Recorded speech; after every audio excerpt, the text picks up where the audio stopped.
Ladies and gentlemen, welcome back to the Firefighters Podcast. It's good to see you. Today on the podcast, we're heading international as we're joined by Amanda Roes, who is a former police constable and is based in Ontario, Canada. After retiring from operational service, Amanda has returned to her love of fitness, coaching as the founder of her company, Fit to Serve.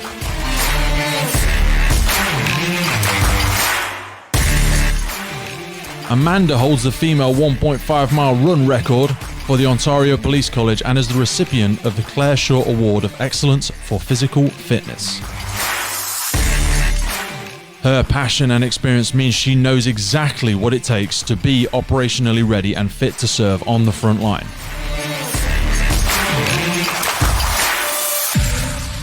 She also knows how tough it is to get into the services. A lot of people want to join the emergency services, whether it's the military, whether it's the police, the NHS, the fire service. And you know what? It's tough to get in. One of the biggest barriers people face is their physical fitness. Whether you're just joining the job or whether you've been in the job for years, maintaining that standard is essential. So in today's episode, you're going to get a heck of a lot of nuggets, a really good fitness knowledge bombs for you to take away with you and have a think about how to implement. Once again, we're sponsored by the wonderful William Wood watches. Check out these watches at williamwoodwatches.com. These are recycled 100% fire service equipment. Carry it right there on your wrist with the spirit of the fire service. A portion of every purchase goes to the Firefighters charity and allows you to support firefighters all over the world. It's great to be heading international again and seeing what it's like for emergency services personnel all over the world. I know you're going to enjoy this episode with Amanda. Thank you for coming by. Thank you for listening to the podcast. Thank you for your support, and I hope you take value from this episode.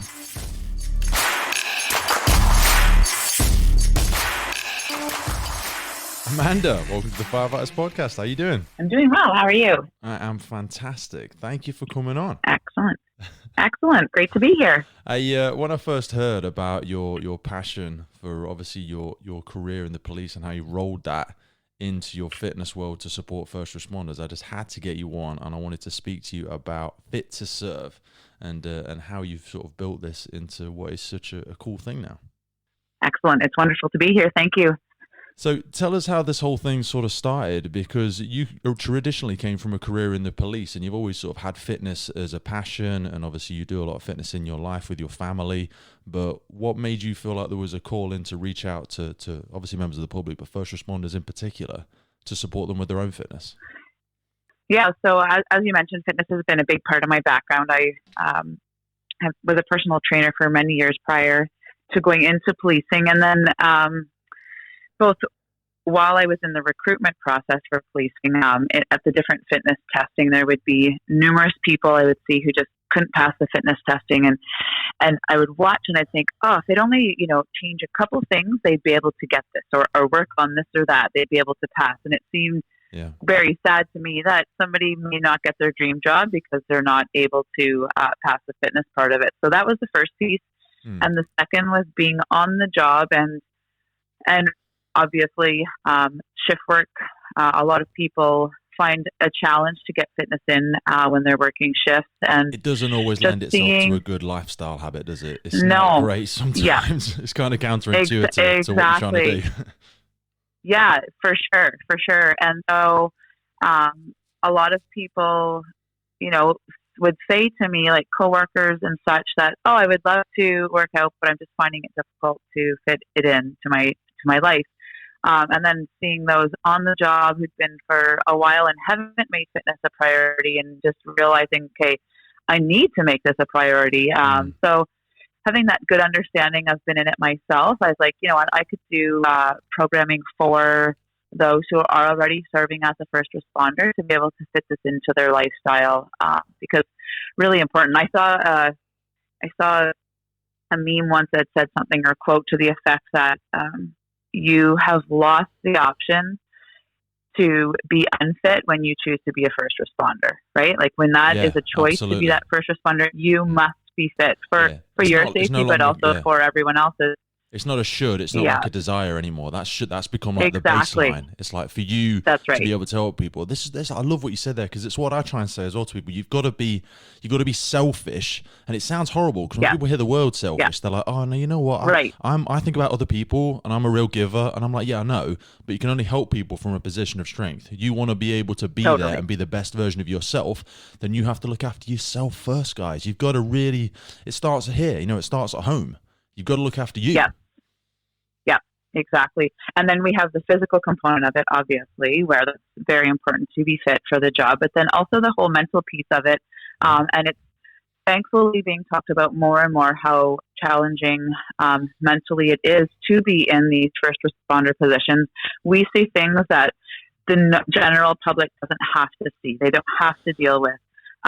So by taking care of yourself physically, you are able to be helping that mental piece somewhat. Certainly there's other components mentally, but it definitely will help by keeping yourself healthy.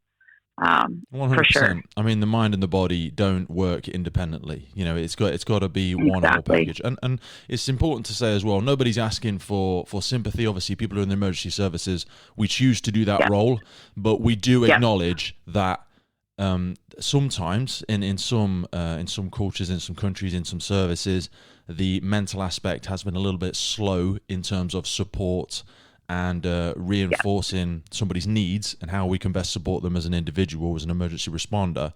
So it's important to acknowledge it. It's nicer to see that it's coming in now. I mean, I personally have seen it more in perhaps the last 5 or 10 years, but sometimes the damage has already been done by then. But it's important that we at least give it the attention, and the physical aspect plays so much into that. Now, a few people are probably listening in, and they might be picking up on your accent. Now, we've had a few guests from all over the world, but obviously you're not UK based, so you're based in Canada. Yeah, exactly. And people might be thinking, oh wow, so what's different over there? Because all we know familiar in the UK is sort of the expectations for when you talk about entry requirements for fitness. So if I think of the fire service, we have like an overhead lift, we have shuttles, we have stuff like that. What's the expectations for somebody trying to get into, say, the police from where you're from? Yeah.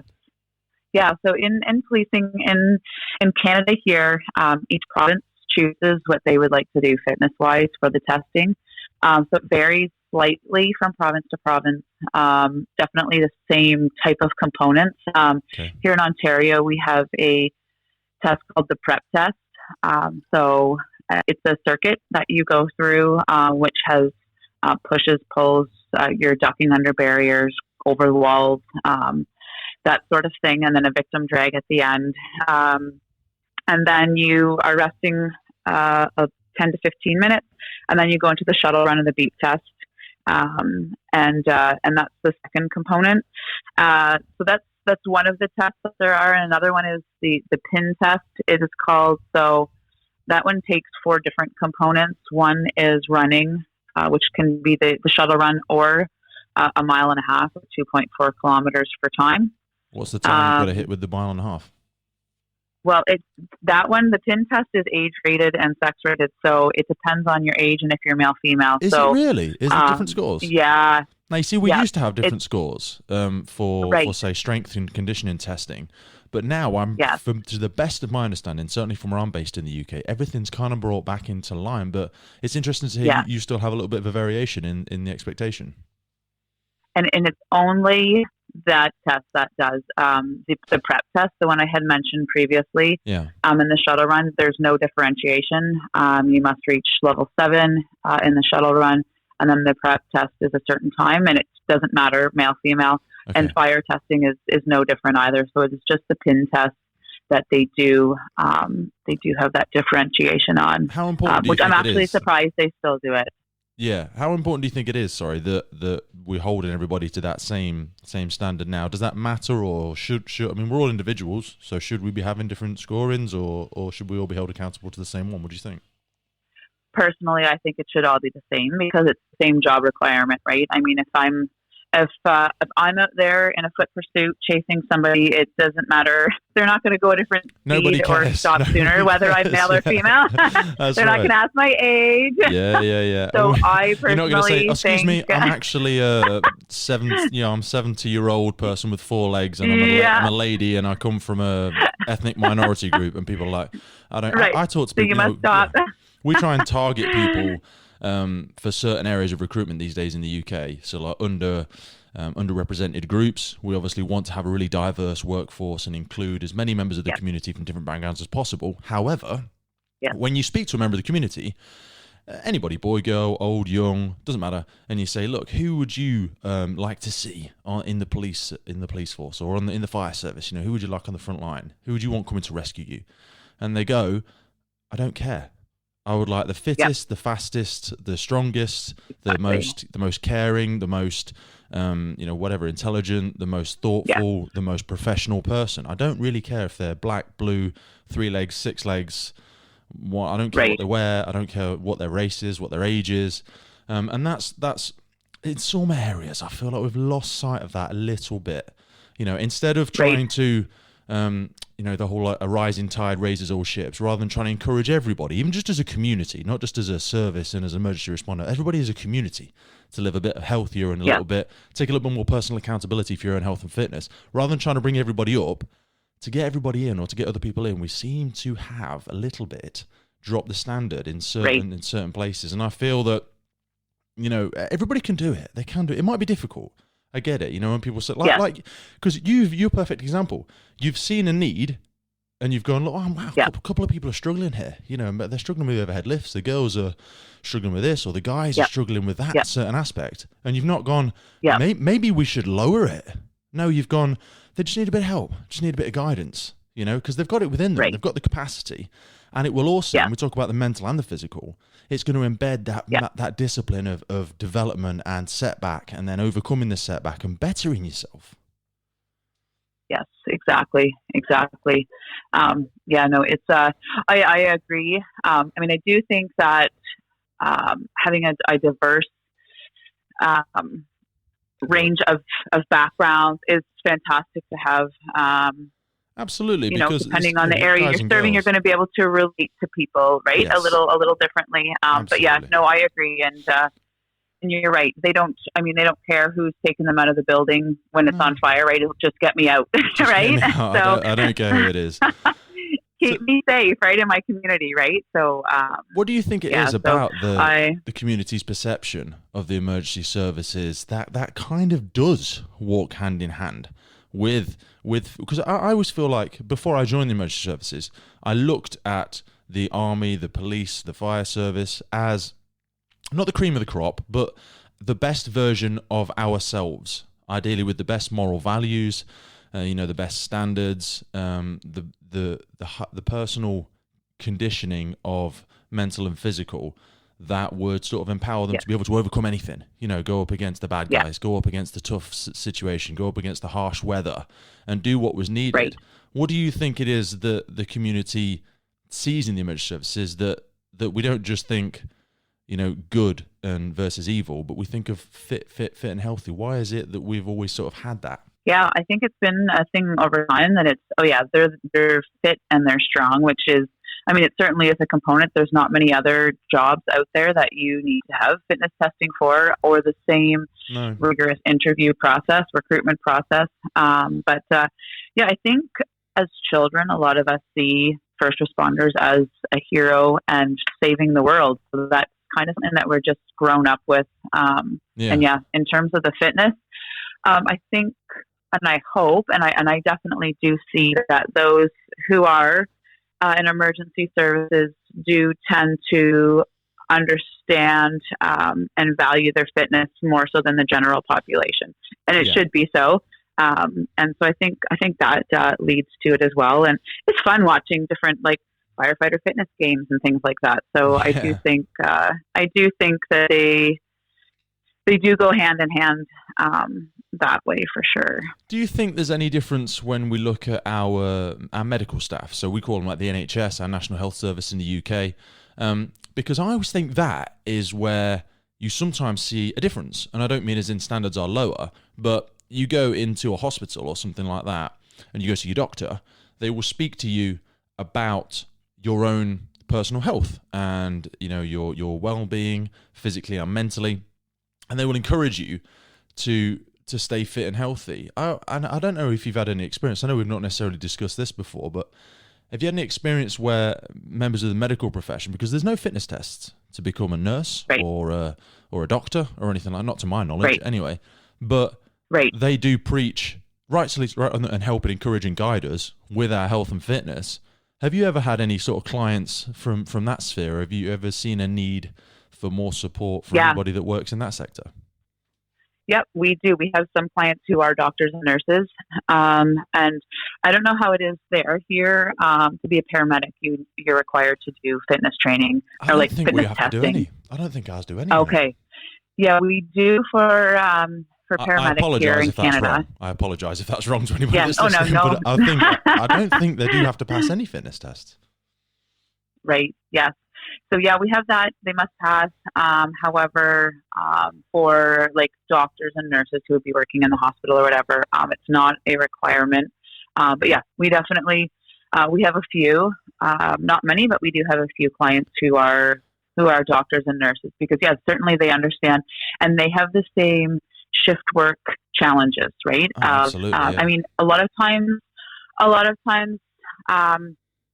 clients who say, you know, like, I've been to a personal trainer before, but they've never worked shift work. They don't get it. They don't understand that. They just don't get it. Yeah. I can't necessarily. That's right. And you know, if I plan to get a workout in, I'm doing a 12-hour and suddenly I'm overtime. I can't leave. Yeah. I literally just couldn't get it in. So that's where we're a bit different.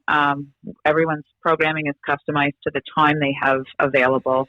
And I'm definitely a big fan of high intensity, short amount of time, because you don't have time as a first responder or emergency services to be in the gym for 2 hours a day.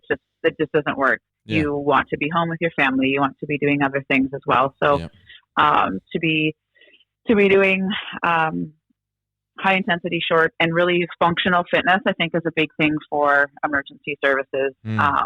To be using equipment like your dumbbells, your barbells, your kettlebells, med balls, things that are not fixed to a cable like some machines that you see traditionally in the gym, because those don't translate the same into everyday life. You know, when you're on a call and you are lifting something heavy, it's not going to be attached to a cable like at the gym. So as your body transitions through those planes, it's important, because that's where I always say to people, that's where you hit your flat spots. You know, it's all well and good you're lifting something statically in a fixed position forwards or upwards or back or left or right, but that's not usually where you're going to hurt yourself. You've got that flat spot between front and side. So when you're moving functionally, you know, across those two planes, that's where you'll hit, because you haven't got your stabilizers, you haven't got that core strength. That's where you'll hurt yourself. That's where you'll hurt your back and things like that, because you're moving from left to right, and all you've done is static training in a machine. You might look aesthetically pleasing, but you're not functionally fit. Exactly. And that back is a huge, huge thing. And I find, especially, like, think police officers sitting in the cruiser, and I don't know how it is there, but here in Canada, a lot of the time your cruiser is your mobile office. So you're doing your reports in there, a lot of them.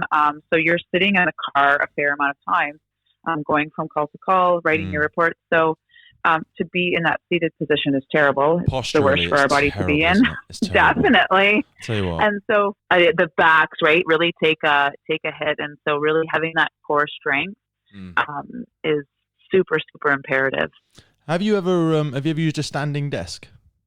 Just a random question. No, I haven't. My husband keeps saying you should get one, but honestly, what I have is Amanda, it's a game changer. It is a game changer. I invested in one a couple of years ago, and I've not my chair in my office. In fact, I moved it out of the office into my daughter's playroom probably about 2 years ago. It's never come back. I'm standing up right now. I stand up all the time when I'm doing my work. Nice. And sometimes I even stand on like a little balance board. And it just lets my mind just stay nice and playful, stay soft in my knees. It's just because I know what you're saying. Posturally, you know, sat in a cruiser or or for anybody that has that seated position, as most people would think of as a generic working position, it's so chronically bad for our posture. It does so much damage we don't even realize. Yeah.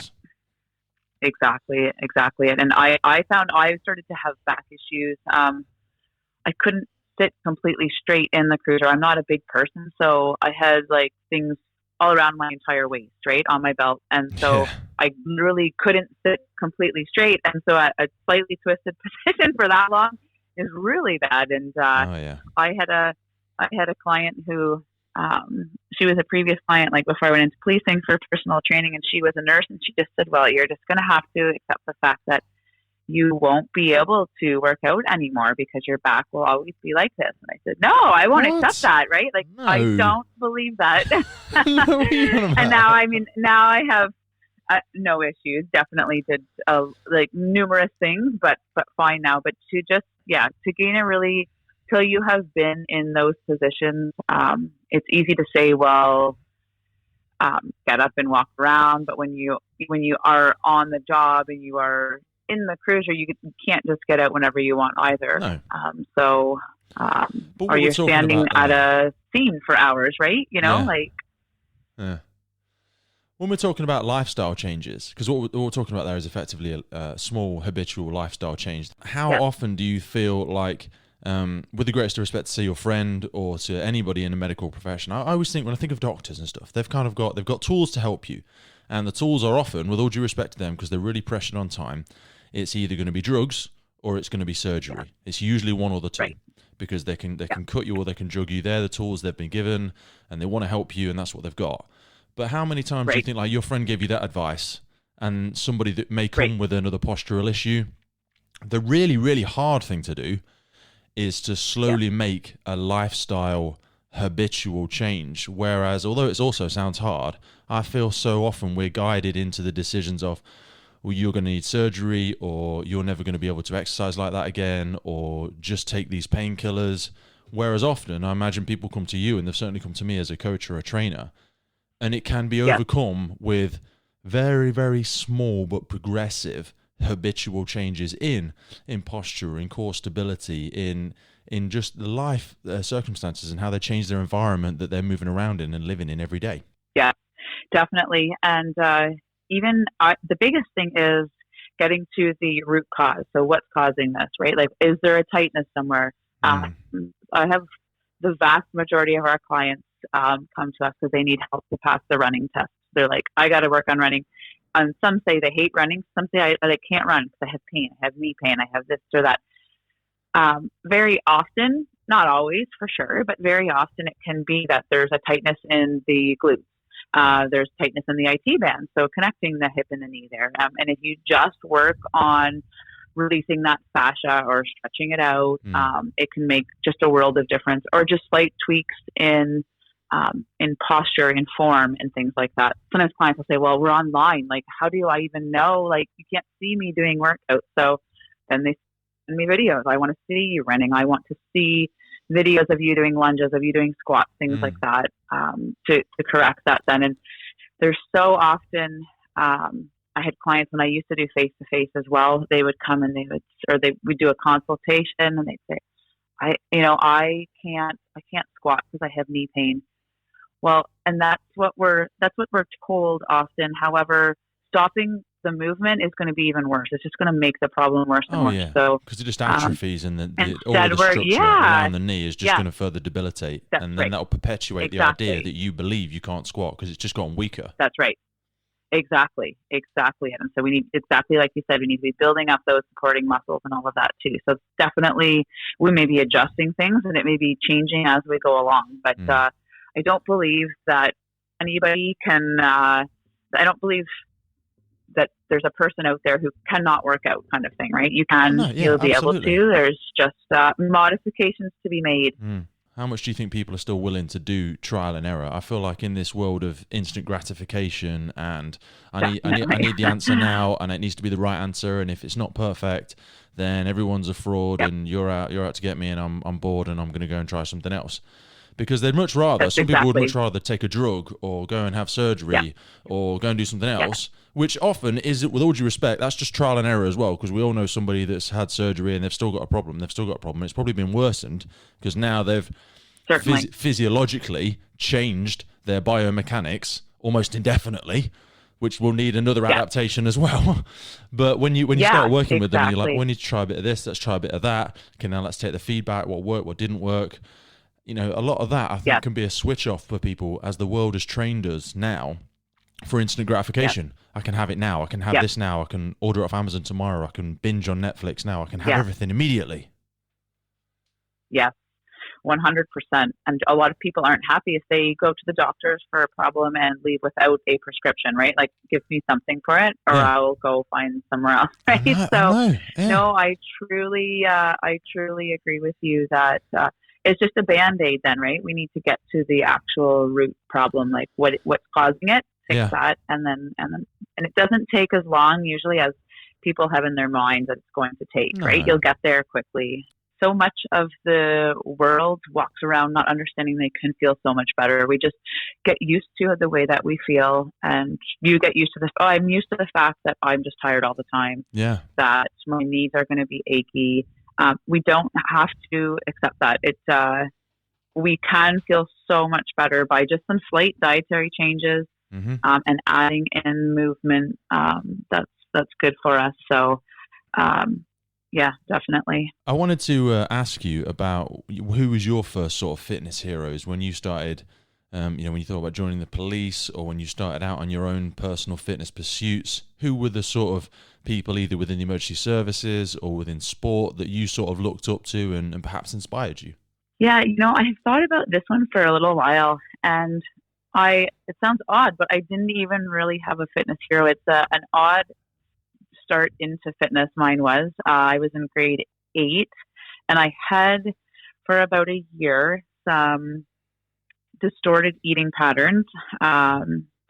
As a teenage girl, I thought, well, I'm just not going to eat very much, right? Like, that would make sense, and I remember my mom saying to me, she said, well, why would you not just eat healthy and exercise? Like, that would be healthier. And I thought, oh, you know what? That makes sense. So I started to do a bit of workouts then. And I've run now for many years. I love running. And I started running in grade 8. And the reason I actually started running was there was a girl in my class who got the gold medal in track and field every year. Because she did the long distance races and nobody else did. And I thought, we are handing her the gold medal. So she might not even be any good. Exactly. So I went out, I lived in the country. I'd start running our country road a couple months before track and field day, and fell in love with running and have run ever since then. So did you beat it's her? an odd, oh yeah, I did. I got the gold medal that year. I bet she sort of strolled up, not even thinking, like, I'm just going to walk this one out, to be honest. Get that medal ready for me, girls. Like, I'll be there. That's right. Bless her. Took her by surprise because she had no idea, right? I was going to sign up for these long distance ones. So I had the advantage that way. I had been training. So that was my journey, like, when I first started fitness. And then from there, I just had a profound love for fitness and then for nutrition. And because I just realized, like, how good I felt. And it just grew from there. And I don't know, like, I played sports. I lived on a farm. I lived with my cousins were on, my neighbors. So every day we would play baseball together.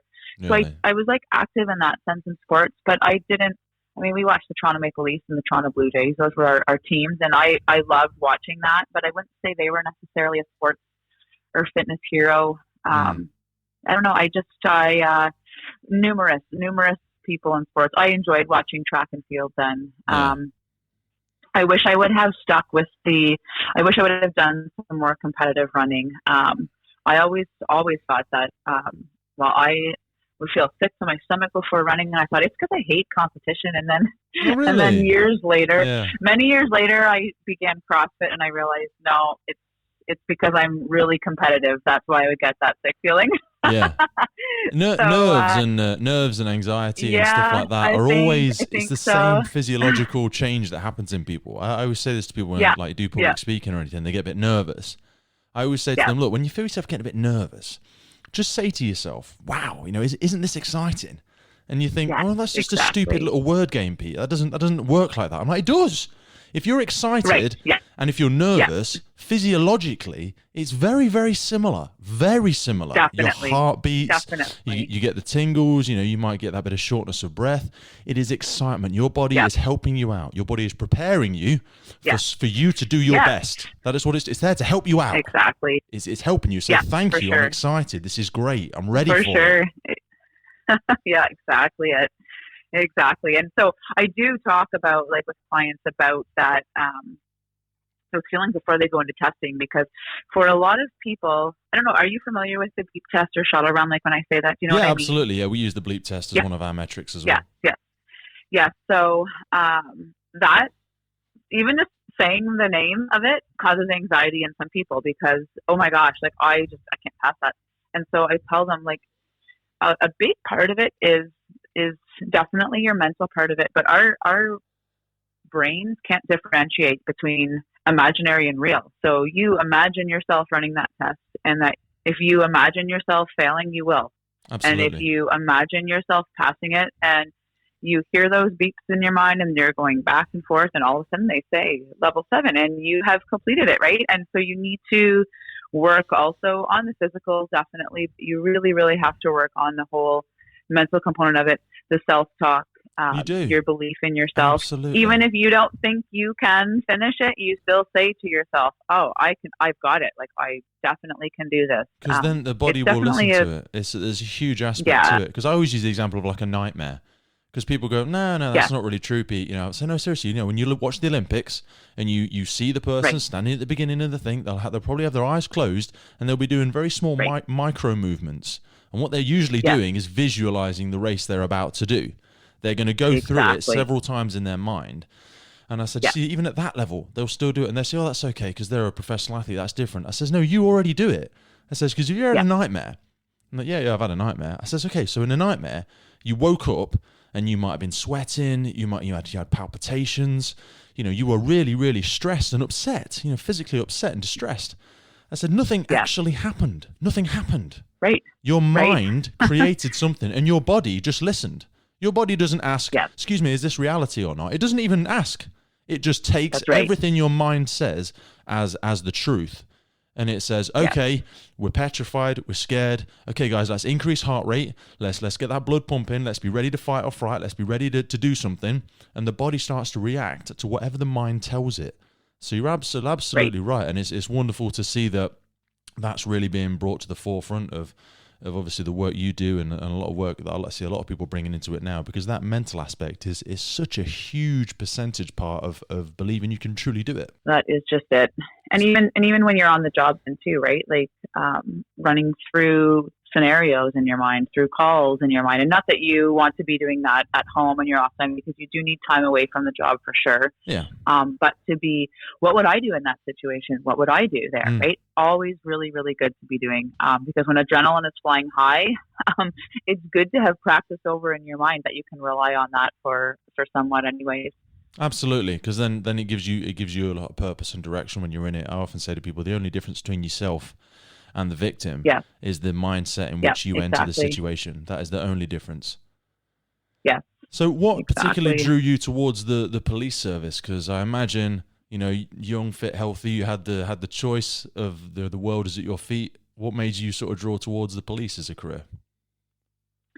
Yeah, so for me, this is going to sound cliche or like whatever, but it truly was I want to help others. That was a portion of it. The other was you hear sirens and you're like, oh, I want to go, right? Like, oh, I want to see what's happening. I want to dive right in there, regardless of what sirens it is. So I've always had that. And so I like that adrenaline rush of like getting to the call, what's happening. I do enjoy that. I enjoy people a lot. So, it was a good fit. it was a good fit for me. For a long time, I had in my mind, I'm not a big enough person to go into policing. I'm 5'5", like 120 pounds. Like, geez, I couldn't do that. Really? And then met some other or some police in our area here. I was like, oh, geez, if they can do it, I can do that too. So it was a leap of faith. I took a lot of people by surprise, and I said I was going to attempt to go into policing, like I was going to begin the recruitment process. But it was awesome. Like it was a good fit for sure. So when you were in there and you had you'd passed all your recruitment and you'd been in say a couple of years, and it had become the norm for you, you were amongst all of your colleagues. From that fitness, because you came from sort of a world and a passion of fitness prior to that, and it probably remained, well, I know it remained a part of your life, and it still does today. Yeah. When you looked across the different services, you say you'd started to notice a few things with maybe recruitment tests or maybe people's day-to-day lives and habits in the emergency services. Who do you believe, when you looked at, fire service, military, police, who was the fittest? Who were the ones in the services that were really going after it? Right. Oh, that's a tough one. And it's difficult to say, because I would say that there would be some in all of those different areas who would be very fit. Oh yeah, there'll be people their own personal so there's those standards. Who are fit, those who aren't fit. I do think there's a different type of fitness required for the job of it anyways. Yeah. And I do train clients, definitely a lot of ways similar, but certainly some differences between those. Fire and military are more so of a longer duration of fitness when you're out on a call. Definitely. For a police officer, I mean, it's not, you aren't going to be hours of physical, like you may be on a fire call, that sort of thing, if you know what I mean. So in that sense, I don't know. I better not say who I think. But you know what, I'm going to be in trouble with someone. I also think it's a bit of I intentionally posed it as an unfair question, because I'm going to be straight up. I obviously feel like it's the fire service, but the reason I say that as well is, on every fire station, certainly that I know of in the UK, and I'm pretty sure it's standard across the entire UK, we all have gyms. So every fire station has a gym. And you are pretty much, as far as I know, certainly in my service and anywhere across the UK, you're given time. So you might be allotted 30 minutes or an hour of your day specifically assigned to your physical fitness. So you were actually, even if you had all the will in the world as an operational police officer or in the military or something like that, if you're not given the time and it's not considered a valuable part of your day, you could have all the will in the world, but it would be far harder for you to do it. Whereas in the fire service, you're given time to do it, you're encouraged to do it. Therefore, it's kind of a bit of a trick, because if you do just use the resources that are there for you, you're going to be a little bit fitter and healthier. Whereas you guys have to do it in your own personal time, don't you? Yeah, and I was very intentional on my lunch breaks, when you got your lunch break, to go to the gym. We did have a gym at the detachment, and to go there and work out, especially on nights. Like, I know some people would take that time to quick sleep, but I couldn't do that. To have the most energy, for sure, was for me to get in there and work out. And I knew that when I come home, I had 3 kids, right? Like that, I don't want to be spending, I mean, I love working out, and I'd work out all day long if I could, kind of thing. But I to be able to fit it in while I was at work worked best for me and my family, so that it wasn't like an extra whatever chunk of time when I was home that I wanted to be with them. So for me, I would work out then when you can get it in. Sometimes you couldn't, but there were a very few of us who were in the gym, not that many. That's so many, but it's an expectation that you're gonna do it on your break time. You're legally entitled to your rest time. Exactly. But yet they want you to be fit. They want you to sustain that level of fitness. And I get, for professional pride, you're going to do it anyway. But that's what I mean. I think that's where firefighters are given a bit luckier in our work situations, because our employers, something about the role, I don't know, it's considered to be more of a priority, and I'm very lucky for that, I suppose. Right. So Yes. talking about the different aspects of fitness from a police officer to say a firefighter, what in your experience, and obviously you train individuals from different aspects of life, both public, but then also in first responders from different levels of sectors. What are the more fundamentals that come in terms of different elements and aspects of, say, a police officer versus a firefighter's fitness? Yeah. So, I'll talk about some similarities, some differences. Similar, obviously, your main components: strength, cardio, flexibility. Yeah. Very important for everyone. I do like, as I had said before, like a high intensity strength cardio. For both, I do full body strength workouts. So I don't do split. We don't do split programming. Yeah. But because I mean, when you're out in a call of some sort, you're not going to be, okay, it's just chest to back today, right? Like you're everything. Kind of. So just leg day today, bro. So it's leg day. We're not doing that. Exactly. Yeah. So that full body, I find works really well. More so, fire, I do a bit more upper body programming for. There's different, you're carrying and lifting different equipment than a police officer. There's a lot of lifting and moving. There's a lot of equipment up and down floors with firefighters, isn't there? Yes, exactly. So a lot of stairs, things like that. I mean, your hoses, your ladders, all of that. So to do more so upper body that way. And then I really like when we program for clients, we'll have that full body strength workout. And then I always say to clients, fit in, I call them a finisher. So there's 6 to 14 minutes at the end of that strength workout. Yeah. That is going to be high intensity. So mixing the cardio and the strength together. So like that, it's going to really replicate more so that job. You're getting the heart rate up, but you're still having to have that strength at the same time, because it's one thing to go out for a run and be able to run for a long time and have good cardiovascular endurance. However, do you still have your strength then as well? Yeah. So being able to tap in and use that strength while you're tired is definitely a big thing. So we do have those components for both. And then for fire, we'll program some of those finisher type ones, combining the strength and cardio, but that are longer and that are a bit more, will replicate the job. So because I feel like their working is a bit longer, isn't it? Whereas I feel like the big difference for me is going to be certainly in a police officer, you may grapple, you might actually come obviously physical. Yeah. Obviously, you never want it to deteriorate into that, but the worst case scenario is with a combatant who's not responsive, not cooperative, and they'll be very, very short. You're talking 40-second interactions, probably shorter. Where it is full core, full body. It's not lifting and moving an object. It is a human being, and it is pure, like say, full body core strength. Yeah, and keeping that stability there, so they're not toppling you over, kind of thing. All of that, certainly. That's exactly it. Short bursts, short runs. If you're like on a foot pursuit. Chasing someone, likely the person you're chasing is not going to be able to run 5 kilometers. So, there's no point setting off in a steady jog and going, they're not going to be able to maintain this for 10K. Well, nobody wants to maintain. You're going to lose them if you don't get them in the next minute. They're gone. Yeah, exactly.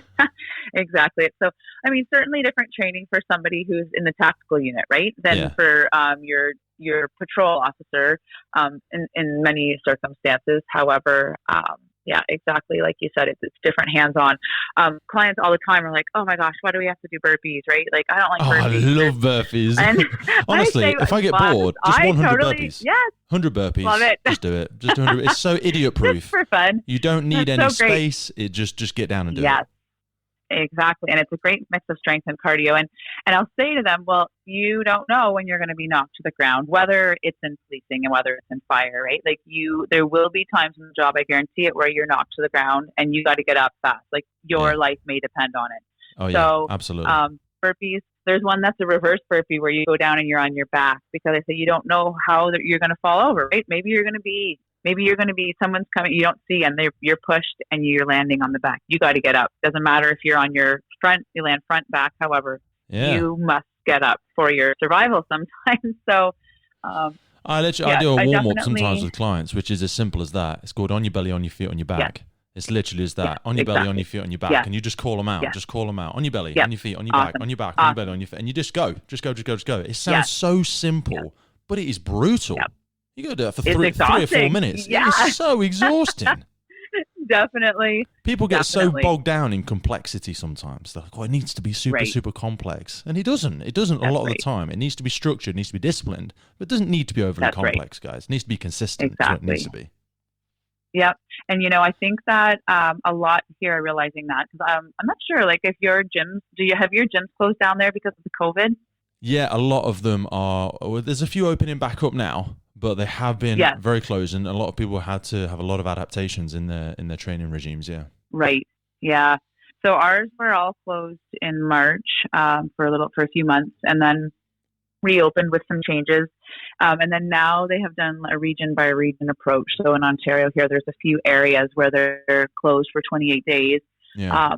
Ours are still open where I am here, but definitely clients. Oh my gosh, my gym's closed. That's okay. We'll just adjust your training, right? And I tell them that, especially for recruits, those who are, the last thing you want is for a recruiter to say to you, okay, well, what are you doing fitness-wise now?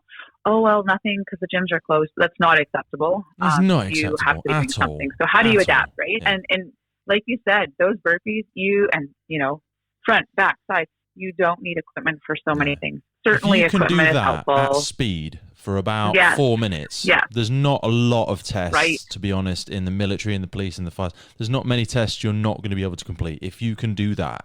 Yeah, exactly. So it is a matter of being creative. So, there's lots you can do with no or minimal equipment as well. So, so when we look at, I'm glad that when we look at getting people into the emergency services, we've obviously spoken a lot about recruitment there. In the UK, and again, this is just my personal feelings and thoughts of what I've seen, I feel like it's become more difficult to keep people engaged over a longer term, for a longer career in the service. I think historically people used to be in for 20 or 30 years. There would be a career police officer, a career firefighter, a career... they would do it for a long period of time. Not only are we struggling with recruitment and things these days, but retention, and having people stick there and really go through what can be a very difficult and long development and, professional development into becoming a competent officer or firefighter or anything like that. Yeah. What's your thoughts on the emergency services sort of moving forward, and how do you feel it's changed since you first joined? Yeah, there's definitely here as well a decline in applicants, at least in policing. We do have a lot of people want to get into fire here in Canada. Definitely policing as well. It is the best job, isn't it? It's the best job at the end of the day. Yeah, they're both amazing. They're both amazing. Plus, you guys you don't get appreciated enough. The police service. You've had we spoke about it briefly the other day, didn't we? That some of the events outside of our control, both whether to do with political reasoning or some of the racism that had sort of sprouted up in the US and Canada and stuff like that. It's had some really nasty ramifications in the way that emergency services as a whole, but certainly police officers have been treated over there. Yeah, it certainly has, and certainly there's some who question, okay, is this something I really want to be doing? Like those in the recruitment process. Really? And I would say that by far and large, the vast majority, it's just given them more fire to do it because they're like, I want to be that officer who doesn't care what color the person is, what color or what their background is. That doesn't matter, right? Yeah. Like it makes no difference to me. I want to be the kind of officer that we need. Yeah.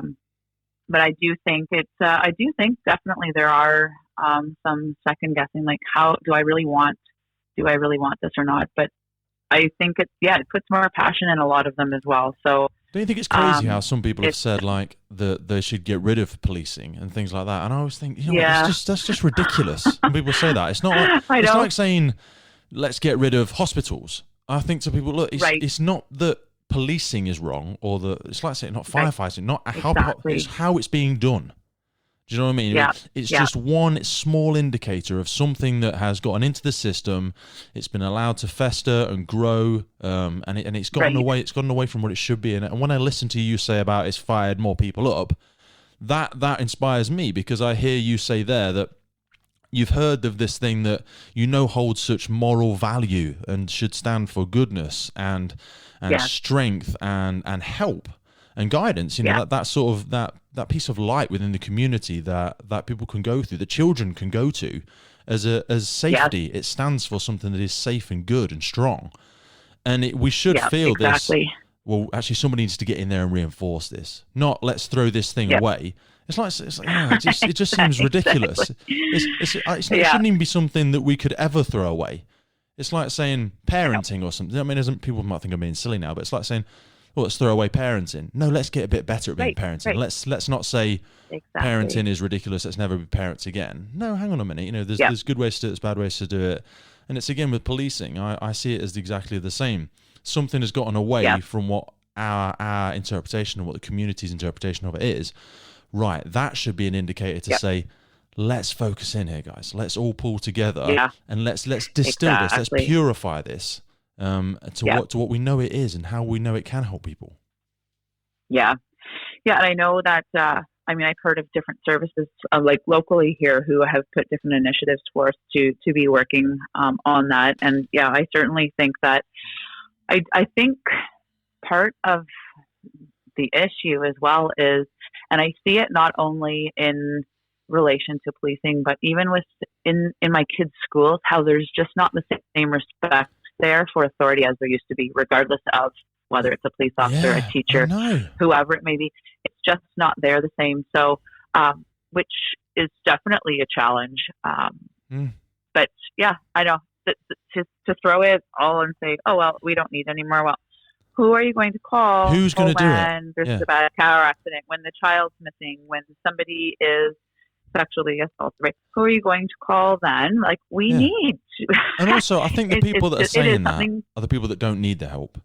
Do you know what I mean? Somebody that may be in their 20s, in their 30s, in their 40s, and they're maybe financially independent, and they may be physically strong, and they may be confident in their own abilities and their own socio-economic standard.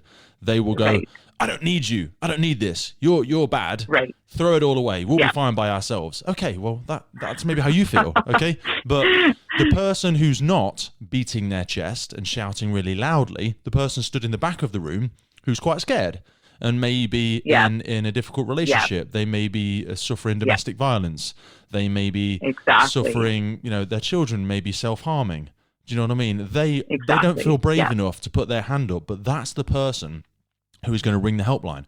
That's the person that's going to ring the Samaritans. That's the person that's going to reach out for that help and support from the people that need to be there to help them. For sure. Yeah, exactly. And that's it. The police need to be seen as, this is our safe place. They're here to help. Certainly there's some changes always that need to be made, but no, I can tell you that from my experience, people get into policing because they love people and they do want to see good in the communities. So that's why you get into policing, and that's what they want to be doing. So it's great to see that you're helping people continue that passion for being able to do that. It's fun. It's really fun for us, because I remember plain as day, how long it takes the process to get into policing. It takes quite a while to get through the whole process. And then and at police college, then after you're hired here in Ontario, then you go, all the police services, once you're hired, you go to the Ontario Police College and you train together there. And there were people there who I met who had been, for 5, 6, 7 years working to get into policing, right? They would get deferred, so they're going to reapply, and get deferred, they reapply, and working on bettering themselves so that they can get that job. And so I remember plain as day the day I got the call. And so now when we have clients, they'll call or text and say, oh my gosh, I passed the fitness testing for the first time ever. Or, I just got the call from this service, right? It's so exciting for us, because it's like all over again. So it's really fun. I say it's nice now because I can combine the two passions. And the reason why I resigned from policing was, I did really enjoy it. And I literally, though, had no clue how much the fitness coaching was a part of me until I wasn't doing it anymore. And then I'd have clients texting and saying, well, can you train me on your days off? No, I can't. I have a family at home and struggled a long time with back and forth, but then did resign to come back to the fitness. And now it's really fun for me because I can train clients differently because I've been through the process. I've been to police college, right?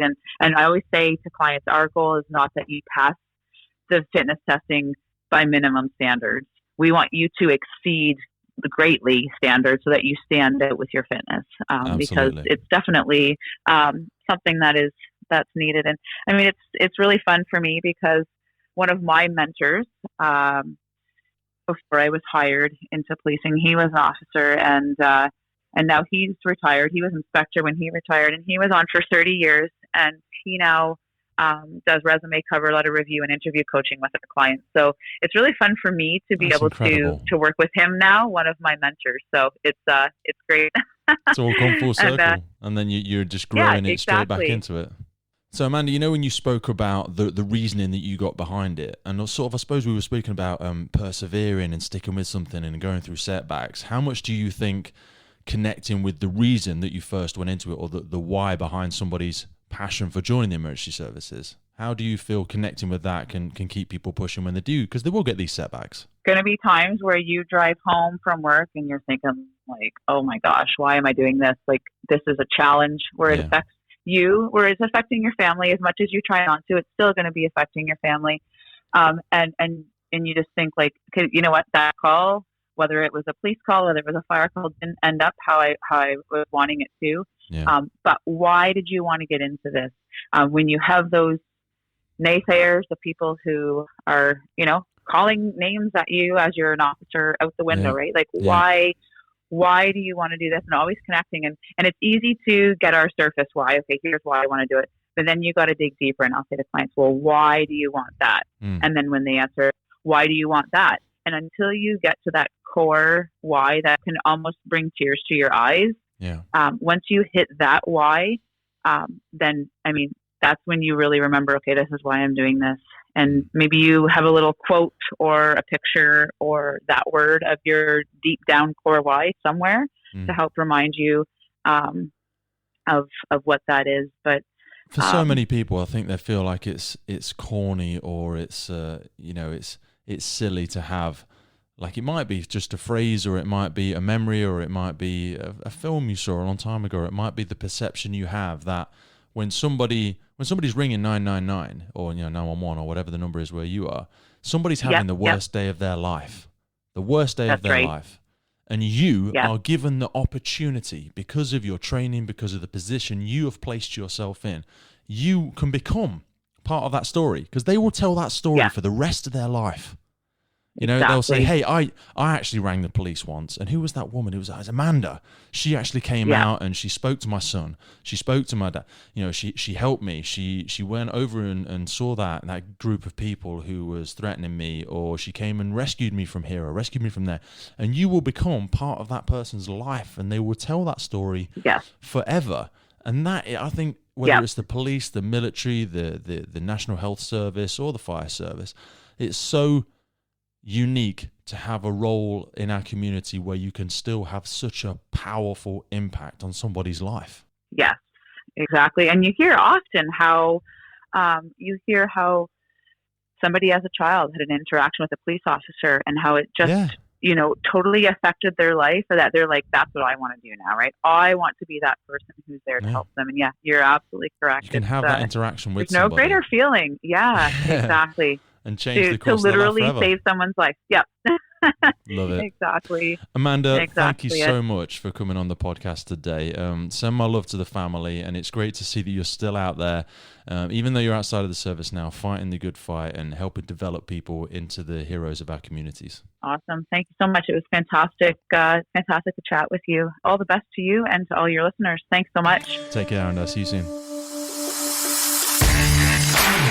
Well, there we have it, boys and girls. Amanda Roes from Ontario, Canada.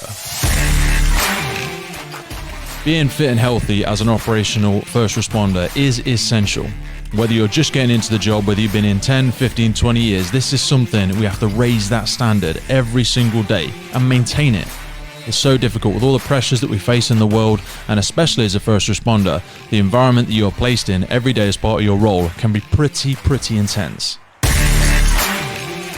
I know you'll have taken some fantastic knowledge bombs away with you there, so no matter where you are based across the world, keep after it, keep staying fit, keep raising your standard. Thank you for heading back to the Firefighters Podcast. I hope you enjoyed today's episode. We have got some fantastic guests coming in, so keep coming back. Check out the Facebook page, check out the YouTube page, check out the Instagram page. That's where you'll get the latest news.